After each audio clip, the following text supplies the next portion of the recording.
বিসমিল্লাহির রহমানির রহিম। আসসালামু আলাইকুম ওয়া রাহমাতুল্লাহ। প্রিয় শিক্ষার্থী বন্ধুরা, আজকে তোমাদের সামনে উপস্থিত হয়েছি নবম এবং দশম শ্রেণীর জ্যামিতি নিয়ে। আজকে আমরা দেখব সপ্তম অধ্যায়ের জ্যামিতিগুলো। আজকে প্রথমে আমরা দেখব সম্পাদ্য নাম্বার 1। এই সম্পাদ্য নাম্বার 1 কি আছে আমাদের? দেখো, ত্রিভুজের ভূমি, ভূমি সংলগ্ন কোণ এবং অপর দুই বাহুর সমষ্টি দেওয়া আছে, ত্রিভুজটি আঁকতে হবে। তাহলে এখানে কয়টা তত্ত্ব দেওয়া আছে? ভূমি একটা তত্ত্ব, তাহলে ভূমি সংলগ্ন কোণ একটা তত্ত্ব এবং অপর দুই বাহুর সমষ্টি। তাহলে আমরা যদি একটা ত্রিভুজ এখানে দেখাই তোমাদেরকে, দেখো এটা একটা ত্রিভুজের ধরে নিলাম এটা ভূমি, তাহলে এরকম একটা বাহু থাকবে। তারপর ভূমি সংলগ্ন এখানে একটা কোণ তৈরি হবে, তাহলে এটা একটা কোণ। তাহলে কোণের সাথে এবার বলতেছে কি অপর দুই বাহুর সমষ্টি, তাহলে এটা একটা ত্রিভুজ, তাহলে অপর দুই বাহুর সমষ্টির কথা বলা হচ্ছে। তাহলে এখানে অ্যাড না হইয়া এই বাহুটা যদি আমাদের সোজা করা হয়, তাহলে ভাঙ্গে না দিয়া যদি সোজা করে দিই, তাহলে সমষ্টি অনেকটা বড় হচ্ছে। প্রিয় শিক্ষার্থীরা, তাহলে দুই বাহুর সমষ্টি মানে একটু বড় হবে। তাহলে ভূমি একটা হবে, ভূমি সংলগ্ন একটা কোণ হবে, আর একটা দুই বাহুর সমষ্টি হবে। তাহলে আমরা দেখে নিলাম, তাহলে অবশ্যই তিনটা তত্ত্ব আছে। এই তিনটা তত্ত্বে আমরা ভূমির জায়গাতে একটা অক্ষর ব্যবহার করব, কোণের জায়গাতে একটা অক্ষর ব্যবহার করব এবং দুই বাহুর সমষ্টির কাছে একটা অক্ষর ব্যবহার করব। এই তিনটা অক্ষর ব্যবহার করলে আমার বিশেষ নির্বাচন হয়ে যাবে। তাহলে বিশেষ নির্বাচন কিভাবে হবে বলে দেখো, আমরা তাহলে বিশেষ নির্বাচন লিখেছি। কিভাবে লিখতে হয় দেখে নাও। তাহলে প্রশ্ন যা আছে ঠিক সেইভাবে খালি ইংরেজি অক্ষর ব্যবহার করলে কিন্তু বিশেষ নির্বাচন হবে। বিশেষ নির্বাচন তাহলে কি হবে? মনে করি, তাহলে মনে করি লিখলাম ত্রিভুজের ভূমি, ত্রিভুজের মনে করি ত্রিভুজের ভূমি আমরা ইংরেজি অক্ষর ব্যবহার করব একটা, ভূমি এ কোমা, তারপরে কি ভূমি সংলগ্ন কোণ, ভূমি সংলগ্ন কোণকে আমরা ধরলাম এক্স, ভূমি সংলগ্ন কোণ এক্স, এবং অপর দুই বাহুর সমষ্টি যা আছে প্রশ্নে, অপর দুই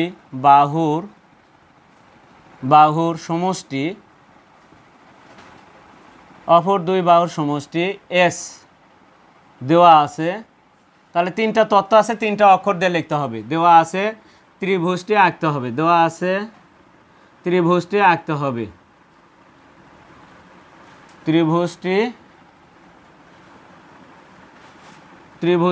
আঁকতে হবে। এটা হচ্ছে আমাদের বিশেষ নির্বাচন।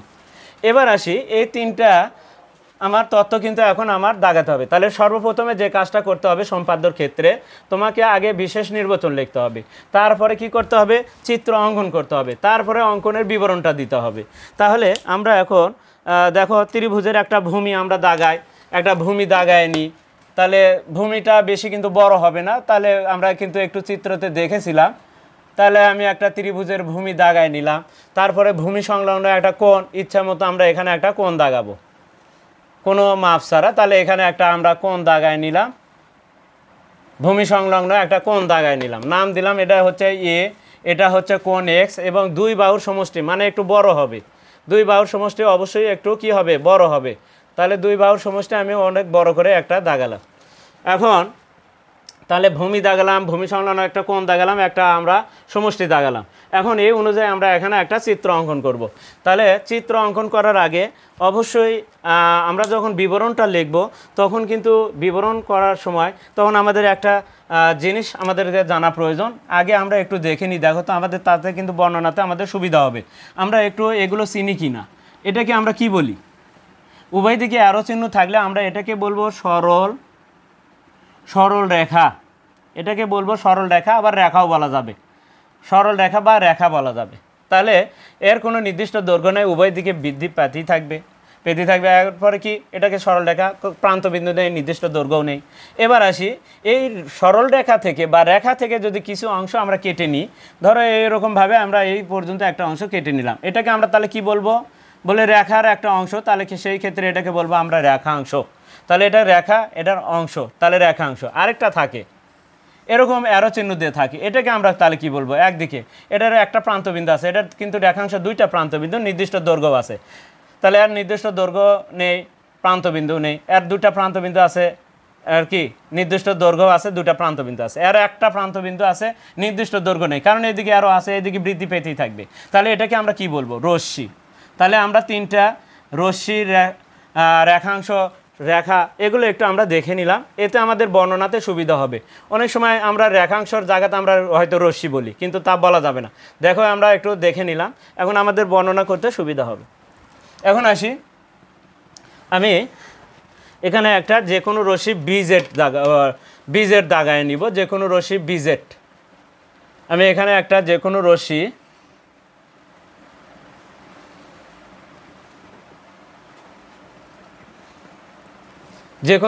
আমি এখানে একটা দাগালাম, নাম দিলাম হচ্ছে যে কোনো রশ্মি, একটু বাঁকা হলো, যাই হোক আমি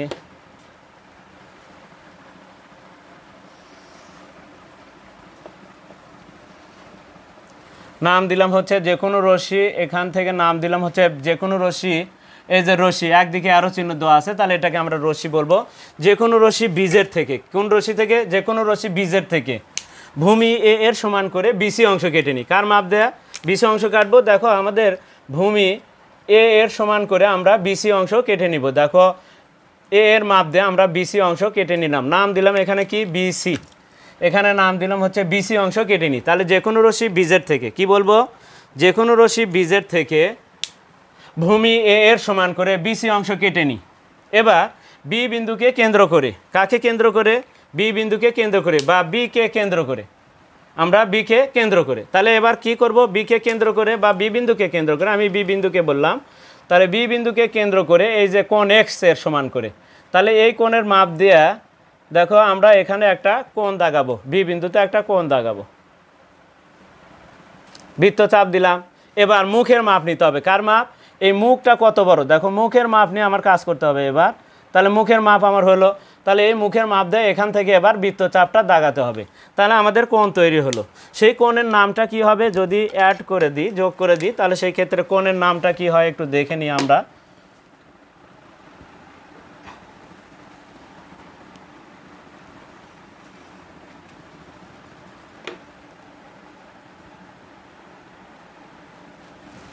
কোণের নাম দিলাম, এখানে আমি এফ ব্যবহার করলাম, কোণ সিবিএফ হলো। দেখো কোণের নাম, আমরা কিন্তু কোণের নাম কিন্তু অনেক সময় হয়তো বলতে পারি না, যেখানে কোণ থাকে সেই অক্ষরটা মাঝে বলতে হয়। তাহলে বি অক্ষর কিন্তু আগে বলা যাবে না, বিটা মাঝে বলতে হবে। তাহলে সি থেকে, সি আগে ছিল, এফটা পরে পাইছি আমরা, তাহলে কোণের নাম হবে সিবিএফ।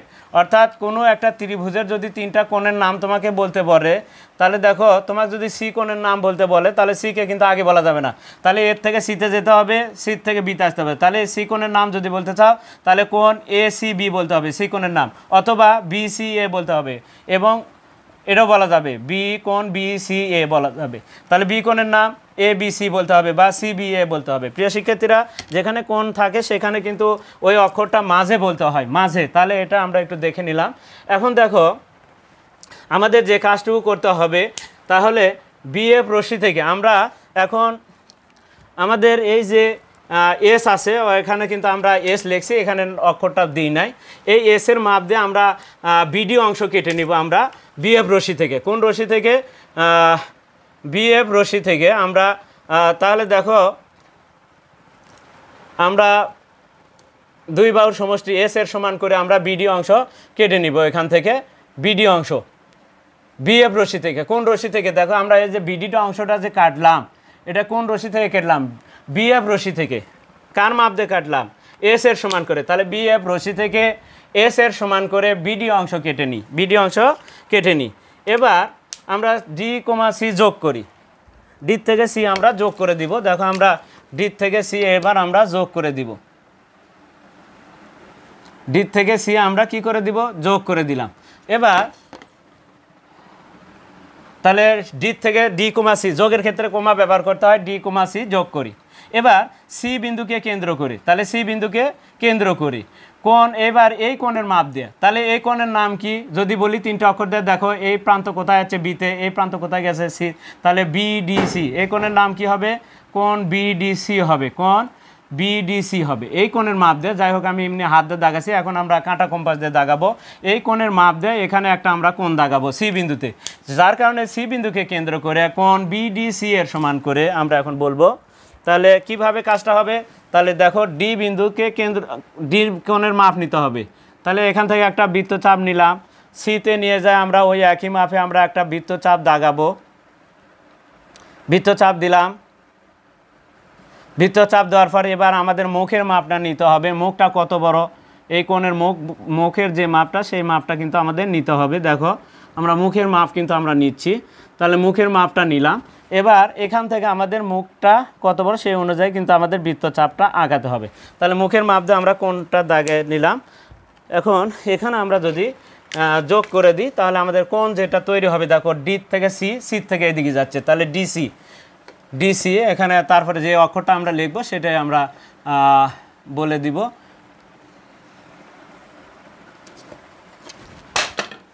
যাই হোক, এখন দেখো তাহলে সেই ক্ষেত্রে এখানে আমরা এখন একটা নামকরণ করলাম এইচ, যা এ বিন্দুতে ছেদ করলো, এখানে একটা নাম ব্যবহার করলাম।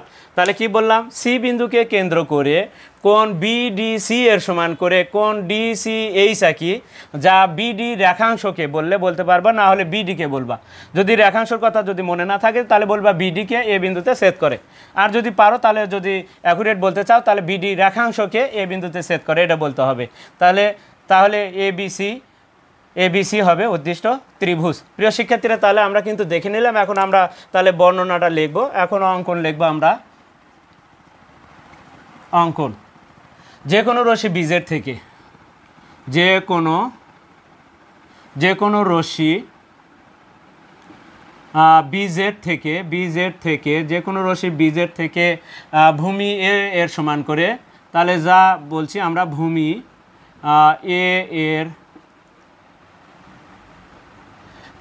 এর সমান করে ভূমি এর সমান করে বিসি অংশ প্রথমে আমরা কেটে নিয়েছিলাম, তাহলে বিসি অংশ কেটে নিই,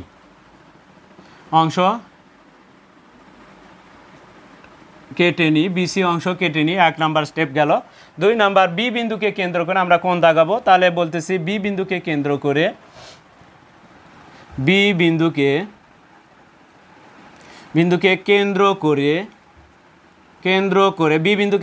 এখানে আমরা এই কোণ এক্স এর সমান করে, তাহলে কার মাপ কেন্দ্র করতে হবে, কোণের মাপ নিতে হবে। তাহলে কেন্দ্র করে কোণ বাংলা না লিখলেও হবে, কোণ এক্স এর সমান করে, বি বিন্দুকে কেন্দ্র করে কোণ এক্স এর সমান করে কোণের মাপ দিয়ে কিন্তু কোণে হয়, নাম বলতে হবে কোণ সিবিএফ আঁকি, কোণ সিবিএফ আঁকি। এবার বিএফ রশ্মি থেকে, তাহলে বিএফ রশ্মি থেকে আমরা কার মাপ দিয়ে কাটবো, এস এর সমান করে বিডি অংশ কেটে নিই। এই এস এর মাপ দিয়ে কিন্তু আমরা বিডি অংশ কেটে নিয়েছি, সেই কথাটুকু এখন বলবো। বিএফ রশ্মি, এটা কিন্তু বিএফটা একটা কি, এই যে আরও চিহ্ন দেওয়া আছে কিন্তু রশ্মি, তাহলে বিএফ রশ্মি থেকে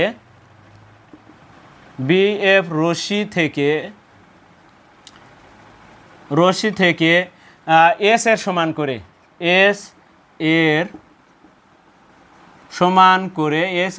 করে বিডি অংশ কেটে নিই, বিডি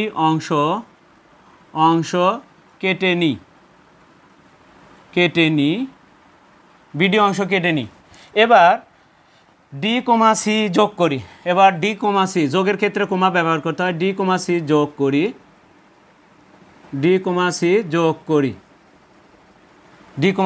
করি। এবার সি বিন্দুকে কেন্দ্র করে কোণ বিডিসি এর সমান করে কোণ ডিসিএইচ আঁকি, সি বিন্দুকে কেন্দ্র করে। এবার কোন বিন্দুকে, সি বিন্দুকে কেন্দ্র করে বা সিকে কেন্দ্র করে বললে হবে, সি বিন্দুকে আমি বললাম, সি বিন্দুকে কেন্দ্র করে কোণ, এই কোণের নাম কি, কোণ বিডিসি এর সমান করে কোণ, কি কোণ আঁকলাম, এই কোণের মাপ যে দাগালাম, এই কোণের নাম কি, দেখো তো এই কোণের ডিসিএইচ আঁকাছে কিন্তু, তাহলে কোণ ডিসিএইচ আঁকি,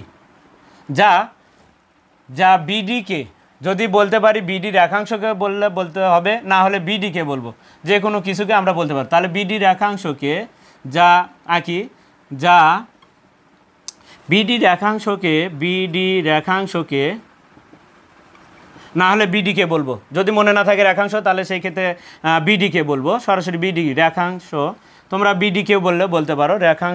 বিডি রেখাংশকে এ বিন্দুতে ছেদ করে, এ বিন্দুতে ছেদ করে, তাহলে এ বি সি উদ্দিষ্ট ত্রিভুজ। এখানে তোমরা ABC লেখার আগে একটা ত্রিভুজ চিহ্ন দিবা, ABC উদ্দিষ্ট ত্রিভুজ। এটা হচ্ছে অঙ্কনের বিবরণ। প্রিয় শিক্ষার্থীরা, তাহলে আমরা কিন্তু সম্পাদ্য নাম্বার 1 আমরা কিন্তু দেখে নিলাম। আর পরবর্তীতে সম্পাদ্য 2, 3 যেগুলো আছে সেগুলো নিয়ে পর্যায়ক্রমে তোমাদের সামনে উপস্থিত হব। তো আর ততক্ষণ পর্যন্ত কিন্তু তোমরা অবশ্যই আমাদের পাশে থাকবে এবং চ্যানেলটিতে যারা নতুন রয়েছে তারা অবশ্যই চ্যানেলটিকে সাবস্ক্রাইব করবে এবং ফেসবুকে যারা আছে তারা অবশ্যই ফলো দেবে। আর বিশেষ করে একটি কথা, যেহেতু আমরা চ্যানেলটিতে নতুন তাই তোমাদেরও অবশ্যই সাপোর্টের প্রয়োজন রয়েছে। তোমরা যদি আমাদেরকে সাপোর্ট দাও তাহলেই কিন্তু আমরা সামনের দিকে এগিয়ে যেতে পারবো। তাই তোমাদের কাছে অনুরোধ থাকবে তোমরা অবশ্যই সাবস্ক্রাইব করবে এবং বেশি বেশি করে তোমরা লাইক, কমেন্ট এবং শেয়ার দিবে। আজকে এ পর্যন্তই, খোদা হাফেজ।